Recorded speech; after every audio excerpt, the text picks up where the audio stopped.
الرحيم قد أفلح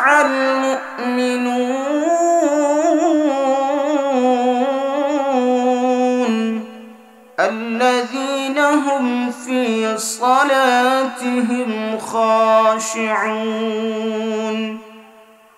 والذين هم عن اللغو معرضون والذين هم للزكاة فاعلون صدق الله مولانا العظيم وصدق رسوله النبي الكريم ونحن على ذلك لمن الشاهدين والشاكرين والذاكرين والحمد لله رب العالمين. وقال تعالى في شان حبيبه إن الله وملائكته يصلون على النبي يا أيها الذين آمنوا صلوا عليه وسلموا تسليما نمازের درود إبراهيم সবাই محبت পড়ুন اللهم صل على محمد وعلى آل محمد كما صليت على إبراهيم وعلى آل إبراهيم إنك حميد مجيد اللهم بارك على محمد وعلى آل محمد كما باركت على إبراهيم وعلى آل إبراهيم إنك حميد مجيد একটু জিকির করি সবাই লা ইলাহা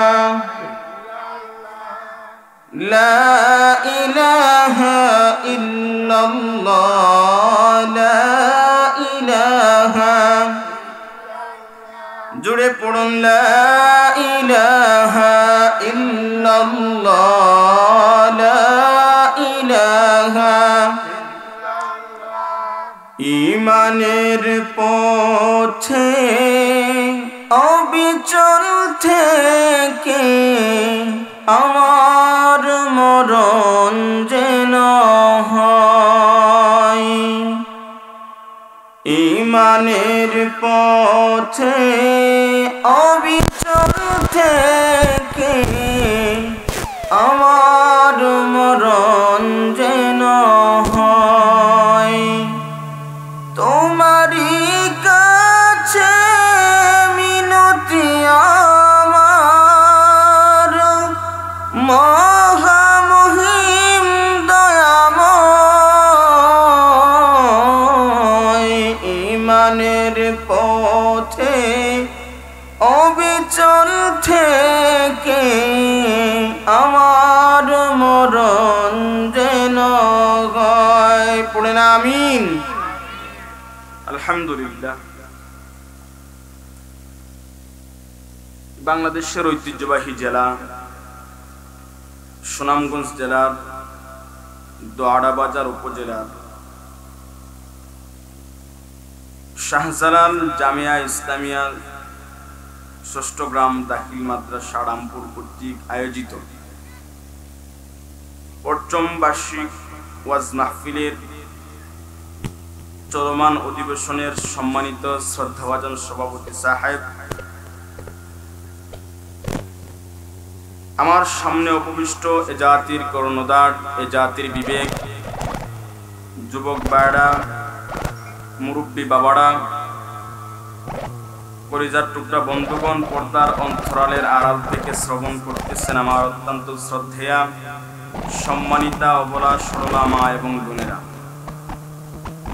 বক্তব্যের প্রারম্ভে আনুষ্ঠানিকতার মধ্য দিয়ে আমি আপনাদের সামনে আবারও রাসূল করিম সাল্লাল্লাহু আলাইহি ওয়াসাল্লামের শান্তির বাণী দিল খোলা সালাম, আসসালামু আলাইকুম ওয়া রাহমাতুল্লাহি ওয়া বারাকাতুহু। আপনারা কি কোনো কারণে কি রাগ করে আছেন নাকি? তাহলে সালামের জবাব এমনভাবে দিলেন নাকি সালামের জবাব দিলে গিয়া বাড়িতে যাওয়ার পরে কি শাশুড়িরা কোনো কিছু বলবে নাকি? রাগ করে আছেন কেন? জোরে সালামের জবাব দেন, আসসালামু আলাইকুম ওয়া রাহমাতুল্লাহি ওয়া বারাকাতুহু। ওয়া আলাইকুমুস সালাম ওয়া রাহমাতুল্লাহি ওয়া বারাকাতুহু। যাক, যতক্ষণ আলোচনা করব আল্লাহ পাক যেন আমি ওদমের জবান থেকে এমন কিছু কথা যেন আল্লাহ পাক বাহির করে দেন, যে কথাগুলো আমার এবং আপনার সকলের নাজাতের জরিয়া হিসেবে যেন আল্লাহ কবুল করেন, পড়ে না আমিন। আজকের এই মাহফিল একেবারে শেষ হওয়া পর্যন্ত কে কে থাকবেন? হাত তুলে দেখান তো। থাকবেন তো ইনশাল্লাহ? হাত নামান। আমি যতক্ষণ আলোচনা করব কে কে থাকবেন না? হাত তুলেন তো। আপনি থাকবেন না? আচ্ছা, সবাই থাকবেন। যদি কেউ যান তাহলে কিন্তু খবর আছে। আলহামদুলিল্লাহ, বিশাল বড় প্যান্ডেল।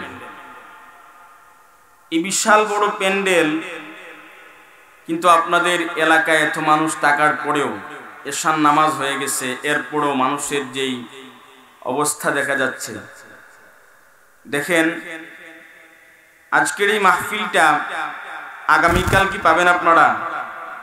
পাবেন? পাবেন না? রাত যেমন, হ্যাঁ জুড়ে হইও, রাত যেমন চলে যাবে সকাল আসবে, এর মধ্যে কি কোনো সন্দেহ আছে? রাত যাবে সকাল আসবে, এটা নিশ্চিত। সবাই বিশ্বাস করেন তো?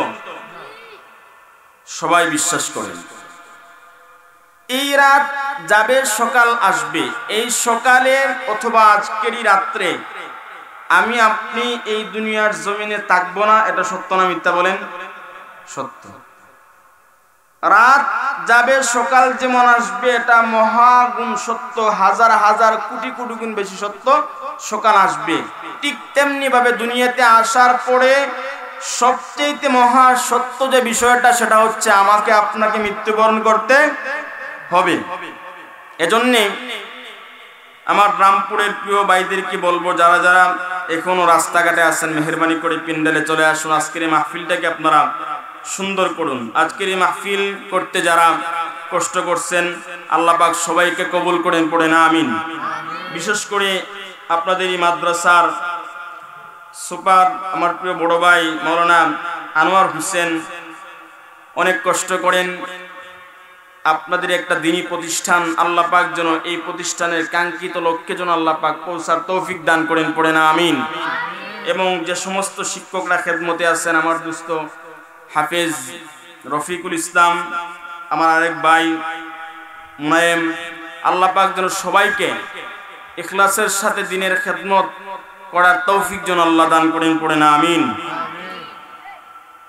এই মাহফিলটা আপনারা দেখতেছেন ছোট, কিন্তু দ্বীনী এই আলোচনাটা আপনারা যে বসে আছেন, আল্লাহ পাক এই আলোচনাটাকে আল্লাহ সুবহানাহু ওয়া তাআলার ফেরেশতা দ্বারা আল্লাহ পাক আপনাদের এই বসাটাকে ভিডিও করতেছেন, সুবহানাল্লাহ। এবং এই ফেরেশতারা আপনার এই বসাটাকে ভিডিও করিয়া আল্লাহ পাককে নিয়ে দেখাইতেছেন, সুবহানাল্লাহ।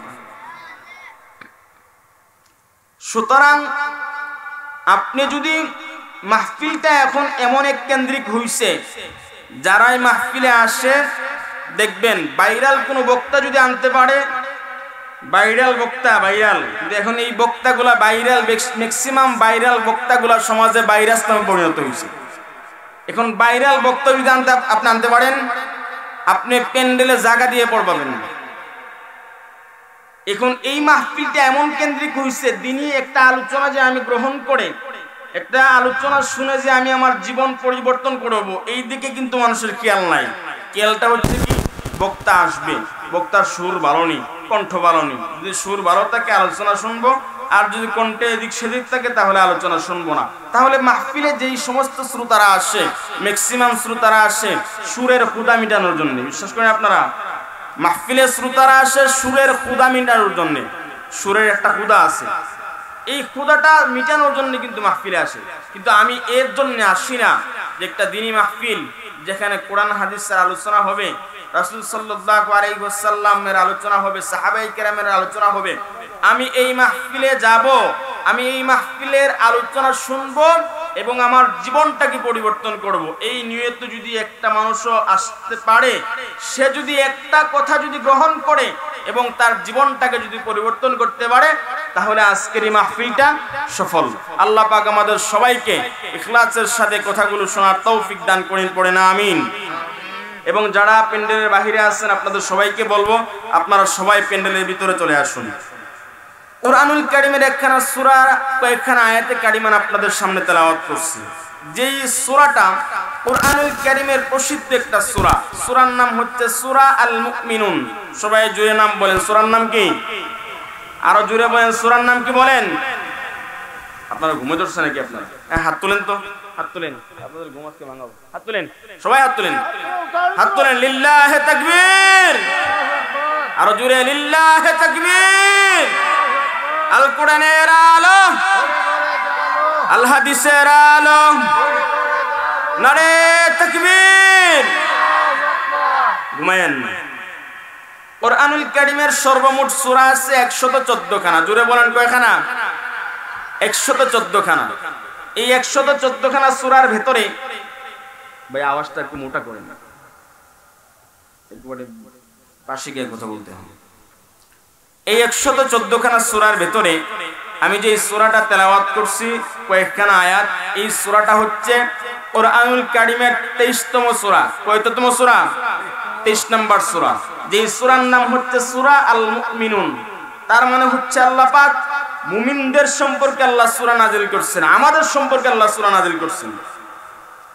এই সূরা আল মুমিনুনের 1 থেকে নিয়ে 11 নম্বর আয়াতের ভিতরে আল্লাহ পাক সফল মুমিনের 60টা গুণের কথা আলোচনা করছেন। কয়টা গুণের কথা? 60টা গুণের কথা। এই সূরাটা যে নাযিল হইছে 1 থেকে 11 নম্বর আয়াত যে নাযিল হইছে, রাসূল করিম সাল্লাল্লাহু আলাইহি ওয়াসাল্লাম সফরের মধ্যে গেলেন। নবী আমার যখন সফরের মধ্যে গেলেন, সাহাবায়ে কেরামরা নবীজির সাথে, আমার প্রিয় রংপুরের মুসলমান বন্ধুগণ, পর্দার অন্তরালের মা বোনেরা শুনেন, নবী আমার সফরের মধ্যে যাওয়ার পরে একটা জায়গার মধ্যে আল্লাহর নবী দাঁড়িয়ে গেলেন। সাহাবায়ে কেরামরা বুঝতে পারেন নাই নবী দাঁড়ায় গেলেন, তার মানে হলো জিবরাইল আলাইহিস সালাতু ওয়াস সালাম নবীর কাছে ওহী নিয়ে আসছেন। রাসূল করিম সাল্লাল্লাহু আলাইহি ওয়াসাল্লাম দাঁড়িয়ে যাওয়ার পরে কিছুক্ষণ পরে আল্লাহর নবী দোয়া করতেছেন আর সাহাবায়ে কেরামদেরকে বলতেছেন, রে সাহাবায়ে কেরামরা শোনো, তোমরা কি জানো আমি কেন দাঁড়িয়ে গেলাম? এইমাত্র মহান আল্লাহ রাব্বুল আলামিন হযরতে জিবরাইল আলাইহিস সালাতু ওয়াস সালামের মাধ্যমে আমার কাছে সূরা আল মুমিনুনের 1 থেকে 11 নম্বর আয়াত, অর্থাৎ 1 থেকে 11টা আয়াত আল্লাহ পাক আমার কাছে পাঠাইছেন। সুবহানাল্লাহ। নবী করিম সাল্লাল্লাহু আলাইহি ওয়াসাল্লাম সাহাবায়ে কেরামদেরকে বলতেছেন, রে সাহাবায়ে কেরামরা শোনো, ওই 1 থেকে 11টা আয়াত যে আল্লাহ পাক পাঠাইলেন, ওই 1 থেকে 11টা আয়াতের ভিতরে আল্লাহ পাক সফল মুমিনের 60টা গুণের কথা আল্লাহ পাক আলোচনা করছেন।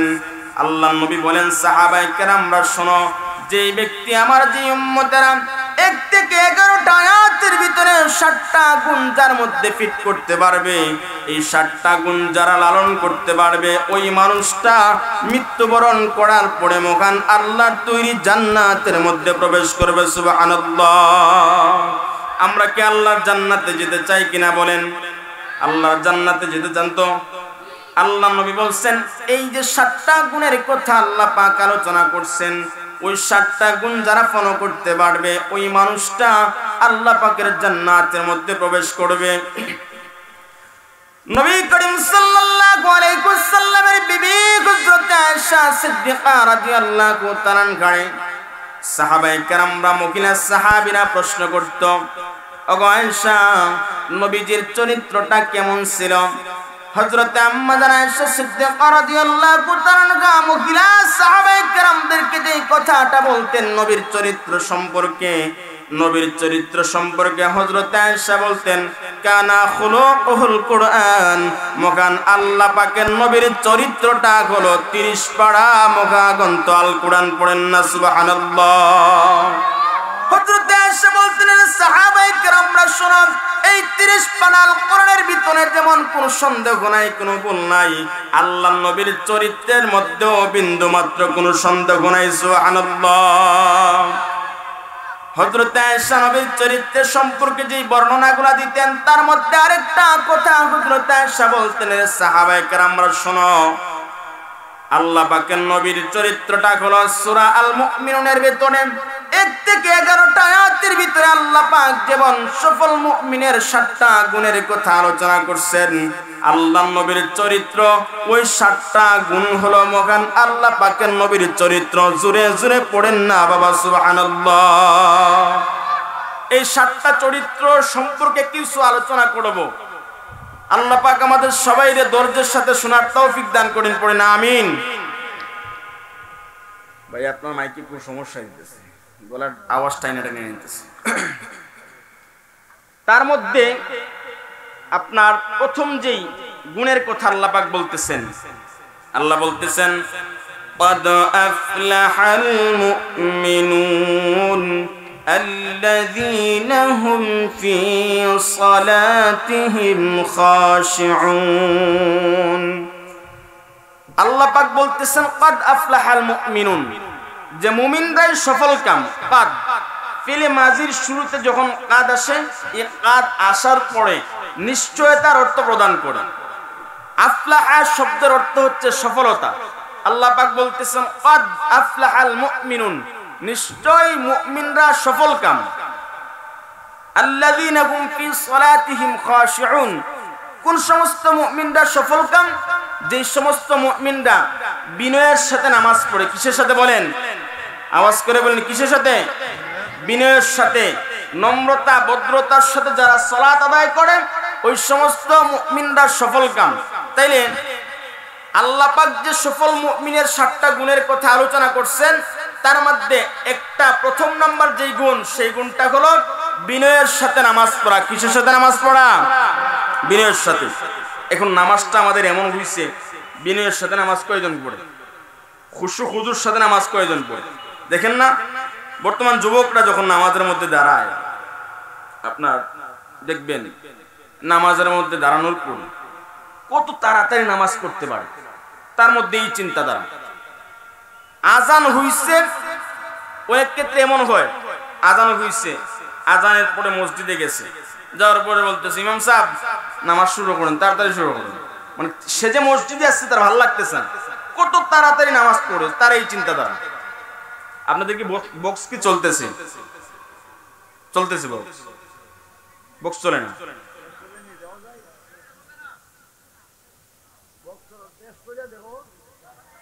পুরাটা আওয়াজ মাইকে টাইনে নিতেছে।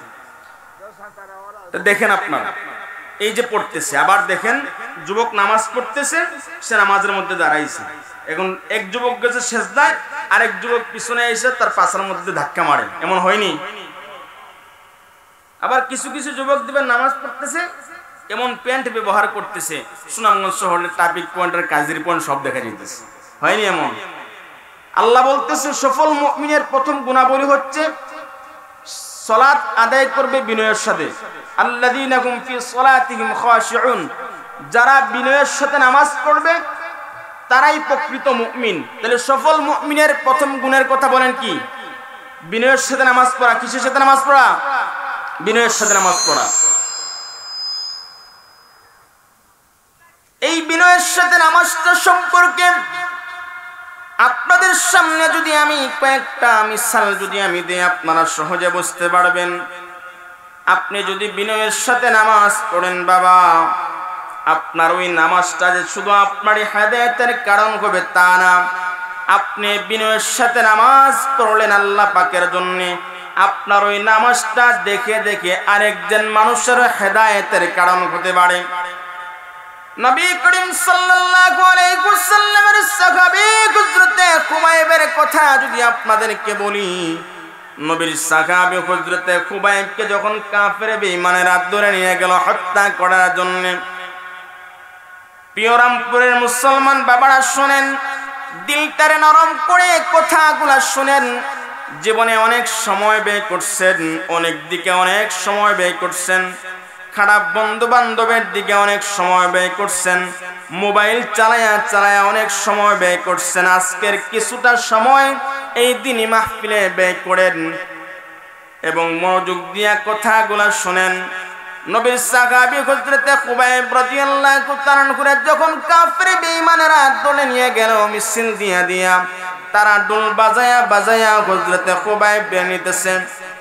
হযরত খুবাইবকে যখন কাফের বেঈমানেরা ঢোল বাজায়া বাজায়া নিয়ে যাইতেছে, তারা হাসতেছে। নবীর সাহাবীরা বললাম, আজকে আমরা দুনিয়াতে বাঁচতে জীবন হত্যা করে ফেলব।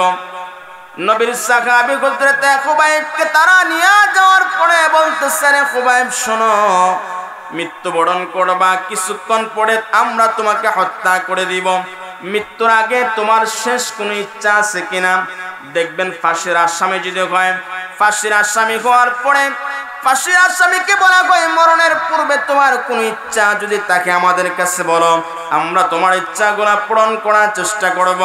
হযরত খুবাইবকে বলতেছেন, খুবাইব শোনো, মৃত্যুবরণ করার আগে যদি তোমার কোনো ওসিয়ত থাকে, তোমার কোনো ইচ্ছা থাকে, আমাদের কাছে বলো, আমরা তোমার ইচ্ছাটাকে পূরণ করার চেষ্টা করব। হযরত খুবাইব কি বলছিলেন শুনেন রে বাবারা, আমার পিয়রামপুরের মুসলমান বন্ধুগণ শুনেন। নবীর সাহাবী হযরত খুবাইব বলতেছেন, এরে মানুষেরা শোনো, মৃত্যুর আগে আমার একটা ওসিয়ত, ওই ওসিয়তটা তোমরা পুরা করবানি। মৃত্যুর বরণ করার আগে আমার একটা ওসিয়ত হলো, মরণের আগে আমি আল্লাহ পাকের জন্য 2 রাকাত নামাজ আমি আদায় করতে চাই। পড়েন না সুবহানাল্লাহ। আর কোনো চিন্তা নাই, আর কোনো আশা নাই, একটা আশা, মৃত্যুবরণ করার পূর্বে 2 রাকাত নামাজ হযরত খুবাইব পড়বে। কাফের বেঈমানেরা বলতেছে, খুবাইব যাও, তোমার 2 রাকাত নামাজ পড়ার সুযোগ আমরা দিলাম। আমার প্রিয় মুসলমান বন্ধুগণ শুনেন, হযরত খুবাইব নামাজের মধ্যে দাঁড়ায় গেলেন। মৃত্যুটার সামনে নিয়ে হযরত খুবাইব এত সুন্দর করে নামাজ পড়তেছেন, এত সুন্দর করে সিজদা দিতেছেন, এত সুন্দর করে রুকু দিতেছেন, একটা বারের জন্য দিলের ভিতরে চিন্তা নাই নামাজ পড়ার পরেই তো কাফেররা মানে হত্যা করে ফেলবে। হযরত খুবাইব সুন্দর করে নামাজ পড়তেছেন, ওই নামাজের দৃশ্যটা আরেকজন মানুষ দেখতেছে, তার নাম হলো হযরত সাঈদ ইবনে আমির আল জুমাই রাদিয়াল্লাহু তাআলা আনহু। হযরত সাঈদ ইবনে আমির তখন মুসলমান হন নাই। কাফেররা যখন হযরত খুবাইবকে ধরে নিয়ে গেল, হযরত সাঈদ ইবনে আমির তখন মুসলমান হন নাই। হযরত সাঈদ ইবনে আমির তাদের সঙ্গে ছিলেন। হযরত সাঈদ ইবনে আমির হযরত খুবাইবের নামাজের দৃশ্যটা দেখতেছেন। নামাজের দৃশ্যটা দেখার পরে হযরত সাঈদ ইবনে আমির চিন্তা করতেছে, একটা মানুষ মৃত্যুটারে সামনে নিয়ে কত সুন্দর করে নামাজ পড়তেছে, তার দিলের ভিতরে একটু চিন্তা নাই নামাজের পড়ে যে আমার কাফেররা হত্যা করে দিবে। হযরত সাঈদ ইবনে আমির হযরত খুবাইবের নামাজের দৃশ্যটা দেখতেছে। নামাজের দৃশ্যটা দেখার পরে হযরত সাঈদ ইবনে আমির দৌড়ায় চলে গেলেন বাড়ির মধ্যে। বাড়ির মধ্যে যাওয়ার পরে হযরত সাঈদ ইবনে আমির বিছানার মধ্যে ঘুমালেন। ঘুম তো আসে না, বিছানার এদিকে যান ওদিকে যান, ঘুম আসতেছে না, ঘুম আসতেছে না। হযরত সাঈদ ইবনে আমির চিন্তা করতেছেন, এটা আমি কি দেখলাম? একজন মুসলমানের নবী মুহাম্মদ সাল্লাল্লাহু আলাইহি ওয়াসাল্লামের সাহাবী মৃত্যুটার সামনে নিয়ে কত সুন্দর করে নামাজ পড়তে পারে, মৃত্যুর সামনে নিয়ে কত সুন্দর করে সিজদা দিছে, কত সুন্দর করে রুকু দিছে, কত সুন্দর করে কোরআনুল কারীম তেলাওয়াত করছে। হযরত সাঈদ ইবনে আমির এই চিন্তাগুলো করতেছেন, ঘুম তো আসে না। হযরত সাঈদ ইবনে আমির দৌড়ায় চলে গেলেন।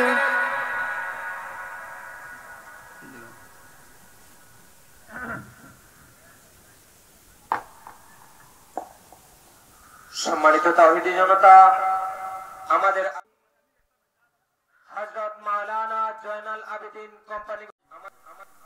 হযরত সাঈদ ইবনে আমের ঘুমাতে পারেন না, বিছানার ওদিকে যান এদিকে যান, ঘুম তো আসে না। হযরত সাঈদ ইবনে আমের বারবার চিন্তা করতেছেন, চোখের মধ্যে ভেসে ওঠে। হযরত সাঈদ ইবনে আমের চিন্তা করতেছেন, এটা আমি কি দেখলাম, নবীর সাহাবী এত সুন্দর করে নামাজ কিভাবে পড়তে পারে। হযরত সাঈদ ইবনে আমের ঘুম আসে না, দৌড়ায়া চলে গেলেন নবীর কাছে, গিয়ে বলতেছেন, নবী গো, কাফের বেঈমানেরা আপনার সাহাবী হযরত খুবাইবকে তারা ধরে নিয়ে গেল। কাফের বেঈমানেরা হযরত খুবাইবকে বলতেছে, মৃত্যুর আগে তোমার কোনো আশা যদি থাকে তুমি বলো, তোমার আশা আমরা পূরণ করব। উনি 2 রাকাত নামাজ পড়ছেন।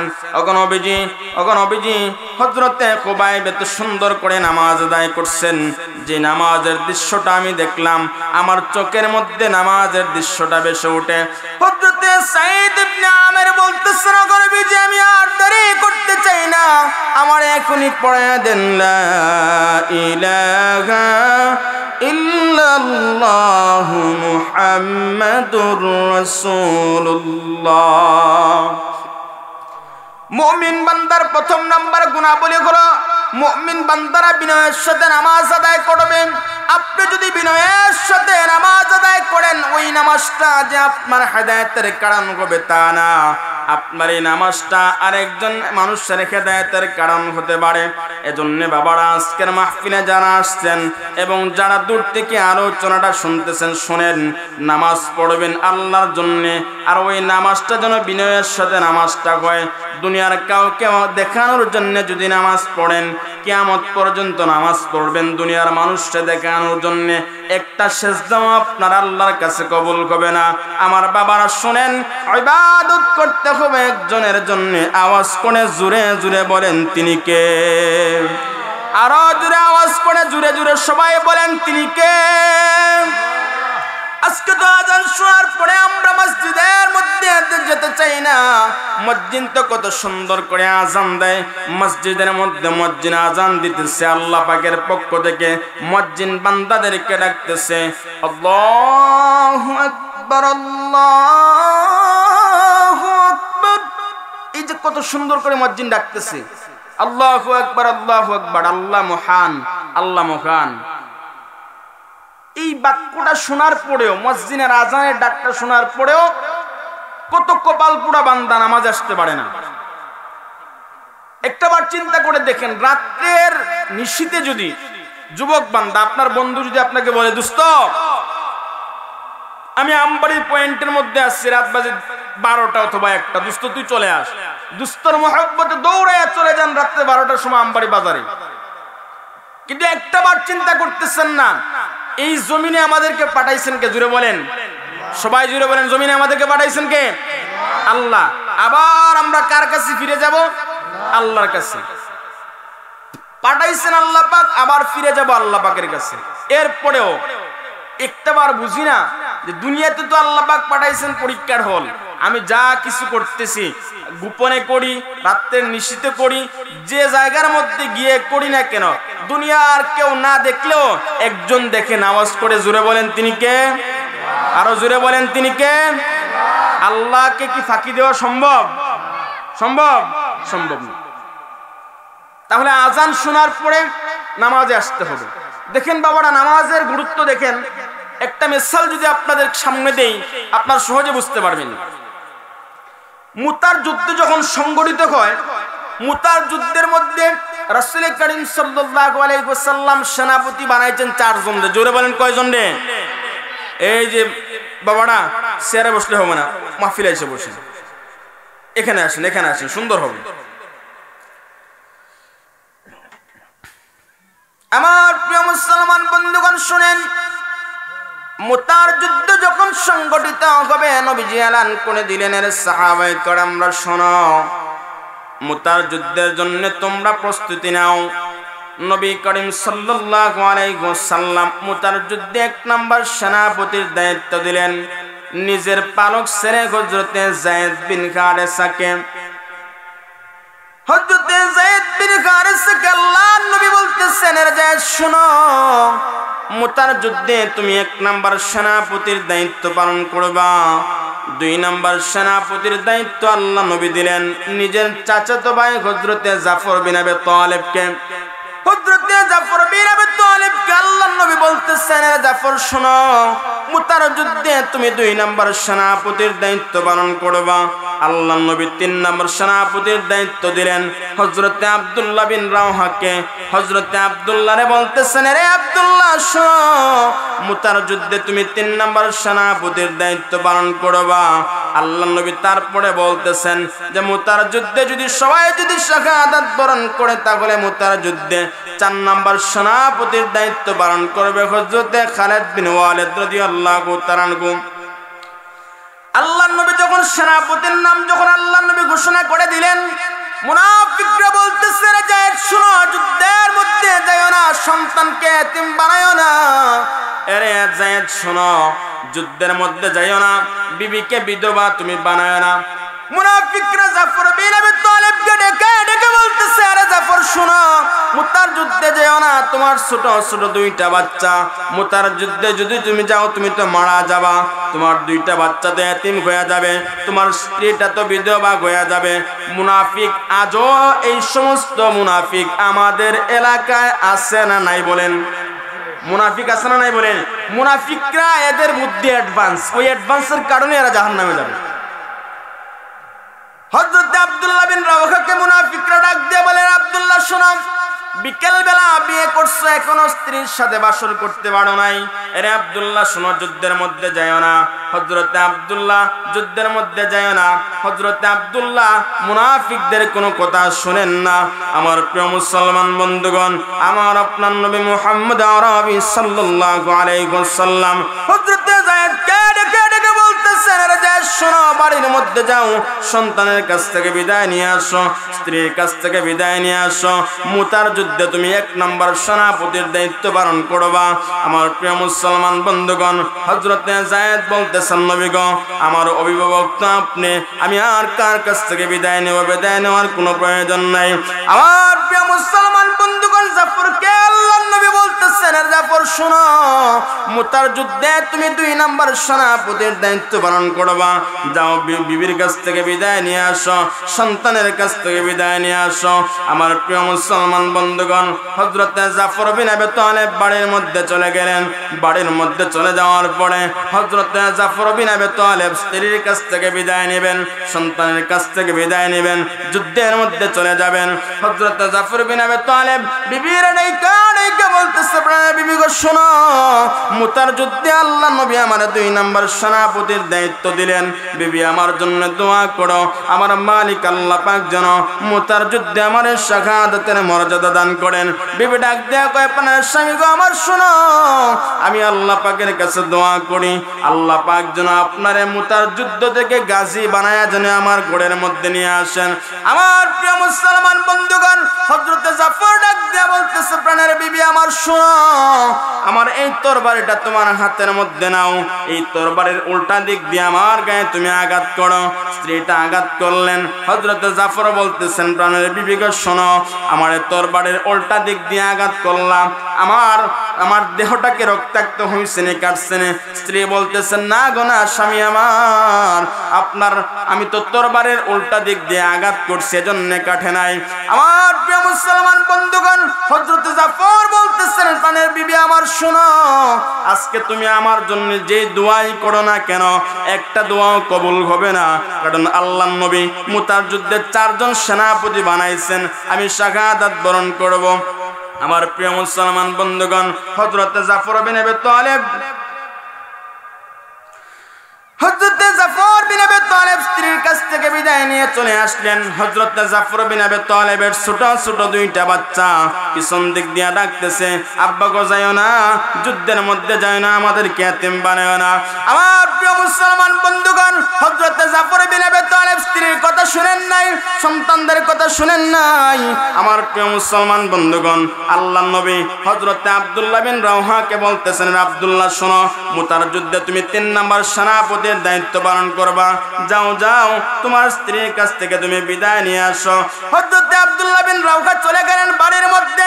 বিকেলবেলা বিয়ে করছেন, এখন স্ত্রীকে দেখতে পারেন নাই। হযরত আব্দুল্লাহ বিন রাওহা বাড়ির মধ্যে যাওয়ার পরে দরজার বাহির থেকে হযরত আব্দুল্লাহ যখন দরজার মধ্যে টোকা দিলেন, দরজার মধ্যে টোকা দেওয়ার পরে বিবি দরজাটা খুলতে চাইলেন। হযরত আব্দুল্লাহ বলতেছেন, প্রাণের বিবি আমার শোনো, দরজাটা তুমি খুলো না। আমাকে আল্লাহর নবী মুতার যুদ্ধে 3 নম্বর সেনাপতির দায়িত্ব দিলেন, আমার জন্য দোয়া করো, আল্লাহ পাক যেন আমার শাহাদাতের মর্যাদা দান করেন। আমার প্রিয় রামপুরের মুসলমান বন্ধুগণ শুনেন, হযরত আব্দুল্লাহর বিবি বলতেছে, প্রাণের বিবি আমার শোনো, আমি আপনাকে বাধা দিব না, আমি শুধু আপনার চেহারাটা একটা বারের জন্য দেখতে চাই। বিকেল বেলা বিয়ে করছি, আপনারা এখনো পর্যন্ত দেখতে পারি নাই। হযরত আব্দুল্লাহ বলতেছেন, বিবি আমার, আমি যদি তোমার দেহটা, তোমার চেহারাটা যদি আমি দেখি, তোমার চেহারার মায়ায় পড়ে যাইতে পারি। না বিবি আমার, না, দরজাটা খোলো না, আমি তোমার দেখতে পারবো না। যদি তুমি আমার জন্য অপেক্ষা করো, যদি তুমি ধৈর্য ধারণ করতে পারো, সবর করতে পারো, তাহলে তোমার আর আমার দেখা হবে মহান আল্লাহ পাকের জান্নাতের সিঁড়ির মধ্যে। সুবহানাল্লাহ। আমার প্রিয় মুসলমান বন্ধুগণ, সময় সংক্ষিপ্ত, আমি একেবারে সংক্ষেপে বলতেছি ঘটনাটা। হযরতে আব্দুল্লাহ বিন রাওহা হযরতে জাফর বিন আবি তালেব, যায়েদ বিন হারেসা মুতার যুদ্ধের মধ্যে চলে গেলেন। মুতার যুদ্ধের মধ্যে যাওয়ার পরে কাফের বেঈমানদের সাথে যুদ্ধ শুরু হলো। হযরতে যায়েদ বিন হারেসা মুতার যুদ্ধের মধ্যে শাহাদাত বরণ করেন। 2 নম্বর সেনাপতির দায়িত্ব পালন করেন হযরতে জাফর বিন আবি তালেব। জাফর বিন আবি তালেব যুদ্ধ করতেছেন, যুদ্ধ করতে করতে হযরতে জাফর বিন আবি তালেব শাহাদাত বরণ করেন। 3 নম্বর সেনাপতির দায়িত্ব পালন করেন হযরতে আব্দুল্লাহ বিন রাওহা। আব্দুল্লাহ বিন রাওহা যুদ্ধ করতেছেন, যুদ্ধ করতে মুনাফিকরা, কাফের বেঈমানেরা হযরতে আব্দুল্লাহ বিন রাওহার ডান হাত বাম হাতটা কেটে ফেলে দিল। আমার প্রিয় মুসলমান বন্ধুগণ, হযরতে আব্দুল্লাহ বিন রাওহা ইসলামের পতাকাটা দাঁত দিয়ে কামড় মেরে ধরলেন। হযরতে আব্দুল্লাহ যখন ইসলামের পতাকাটা মুখের দাঁত দিয়ে কামড় মেরে ধরলেন, হযরতে খালিদ বিন ওয়ালিদ এই পতাকাটা নিয়ে হযরতে খালিদ বিন ওয়ালিদের নেতৃত্বে কাফের বেঈমানদের বিরুদ্ধে মুসলমানদের বিজয় হয়েছে। বিজয় হওয়ার পরে যুদ্ধ যখন শেষ হয়ে গেল, আল্লাহর নবী চলে আসলেন। নবী আসার পরে হযরতে খালিদ বিন ওয়ালিদের সঙ্গে যখন দেখা হলো, হযরতে খালিদ বিন ওয়ালিদকে আল্লাহর নবী বলেন নাই আমার কোন সাহাবী শাহাদাত বরণ করছে, কোন সাহাবী গাজী হইছে। আল্লাহর নবী হযরতে খালিদ বিন ওয়ালিদকে বলতেছেন, আরে খালিদ শোনো, যুদ্ধ হইছে কাফের বেঈমানদের বিরুদ্ধে, যুদ্ধের মধ্যে তোমাদের নামাজ কি জামাতের সঙ্গে হইছে নি? আমার প্রিয় মুসলমান বন্ধুগণ, হযরতে খালিদ বিন ওয়ালিদ বলতেছেন, নবী গো, যুদ্ধ হইছে কাফের বেঈমানদের বিরুদ্ধে, মুসলমানদের বিজয় হইছে, যুদ্ধ হইছে ঠিক আছে, কিন্তু আমাদের নামাজ একটা ওয়াক্ত যুদ্ধের মধ্যে কাজা হয় নাই। সুবহানাল্লাহ। সেই নামাজ পড়তে রাজি আছেন তো ইনশাআল্লাহ? আওয়াজ করে বলেন কয়েকটা নামাজ, আরো জোরে বলেন কয়েকটা নামাজ। 5 ওয়াক্ত নামাজ কারা কারা পড়বেন না হাত তুলেন তো দেখি।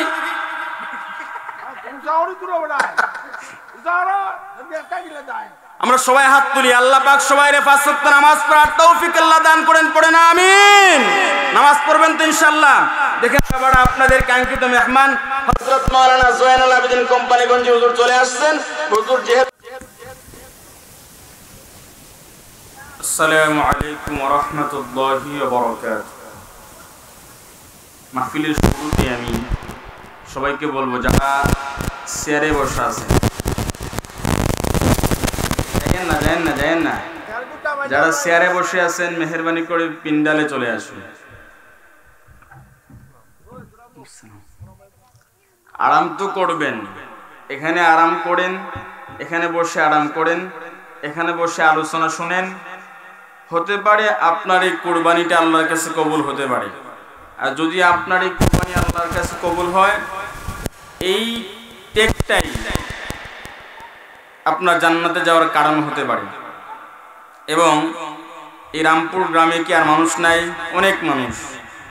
মেহেরবানি করে যারা রাস্তাঘাটে, দোকানপাটে, বাড়িতে আছেন, সবাইকে আমি অনুরোধ করতেছি, মেহেরবানি করে সবাই আজকের এই মাহফিলে চলে আসুন।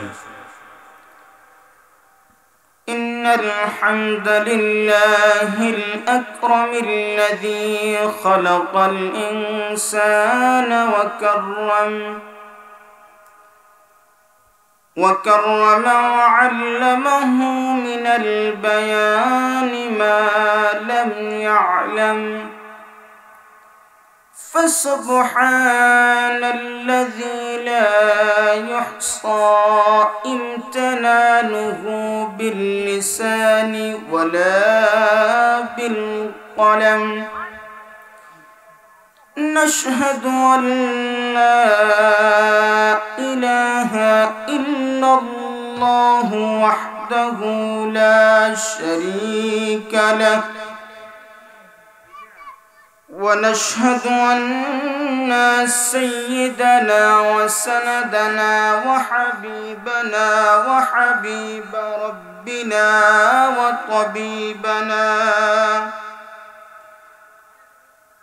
وطبيب قلوبنا ومولانا محمدا عبده ورسوله الذي أرسل إلى الناس كافة بشيرا ونذيرا